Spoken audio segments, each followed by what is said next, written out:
Graça e paz, amados, como é maravilhoso nós começarmos uma semana pensando na mensagem ministrada no dia de ontem sobre a presença manifesta de Deus. Já vimos esse tema semana passada, mas o Senhor nos deu uma sequência, vamos ver a parte 2 então. E nós queremos continuar olhando para a vida de Moisés, agora para o seu chamado. Nós encontramos aqui em Êxodo 3, Deus fala com Moisés no meio da sarça ardente. Vamos andar essa semana num tema que é muitas pessoas têm um cuidado extremo e às vezes acabam perdendo a bênção, né? Por ser tão extremistas quando se fala do fogo de Deus. O fogo de Deus é algo que a Bíblia traz, que Deus se manifesta também através do fogo. Só que o fogo do Senhor, para muitos, é um fogo de juízo. Deus tem esse fogo de juízo? Sim. Sodoma e Gomorra foram alvos do juízo, do fogo de Deus que desceu do céu. A gente vê então que muitas pessoas não conseguem ver o fogo purificador, o fogo santificador, e acabam somente vendo o fogo de juízo do Senhor. Então existe uma outra face que a gente, tendo um equilíbrio, a gente consegue compreender que é algo precioso que precisa ser aceso no meu e no teu coração, que é o fogo da presença viva de Deus. Então quando a gente olha aqui, Êxodo 3, o Senhor fala com Moisés. Eu não quero cometer um erro aqui, mas há uma grande possibilidade de ser a primeira vez que Deus falou pessoalmente com Moisés.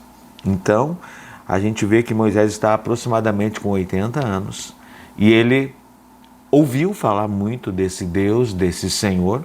E agora aqui em Êxodo 3, o verso 6, quando o Senhor aparece para ele, o Senhor se apresenta para ele.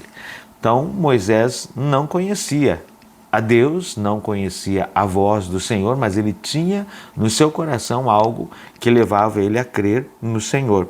Que ele diz assim, disse mais: eu sou o Deus de teu pai, o Deus de Abraão, o Deus de Isaque e o Deus de Jacó. Moisés escondeu o rosto porque temeu olhar para Deus.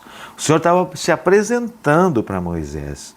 Diz, olha, Moisés, e a gente vê aqui o conhecimento que Moisés tinha a respeito de Deus, que quando Deus se apresenta para ele, isso causou temor. Ele escondeu o rosto porque ele temeu olhar para Deus. Ele sabia, algo muito grande ele sabia, até porque ele ouviu de sua mãe.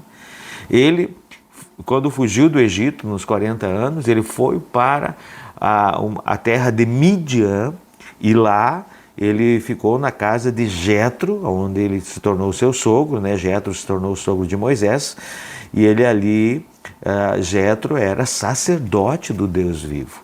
Agora, uma coisa é nós ouvir sobre Deus, uma coisa é nós acreditar, e outra coisa é nós termos a manifestação visível da presença de Deus.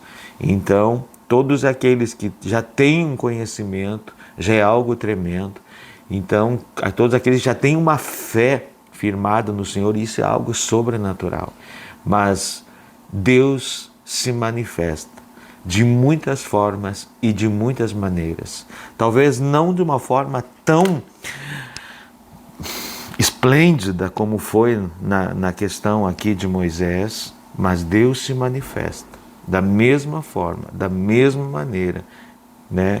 Nas mínimas coisas, nas grandes coisas, e a gente precisa perceber esse manifestar dessa presença, de um Deus se revelando, de um Deus falando, de um Deus conduzindo, de um Deus guiando. Que eu e você sejamos guiados a ter esse encontro, né? E se Deus, na nossa caminhada, aprove ao Senhor se manifestar de forma visível, eu creio que muitos já têm tido essa experiência sobrenatural. Mas se Deus não se manifestar, nós possamos continuar crendo que há uma manifestação visível do poder de Deus hoje sobre a face da terra. Que nós possamos buscar esse poder, essa autoridade, essa manifestação do eterno e poderoso Deus. Que Deus nos abençoe e que a presença de Deus seja manifesta sobre as nossas vidas nesses dias. Que Deus te abençoe.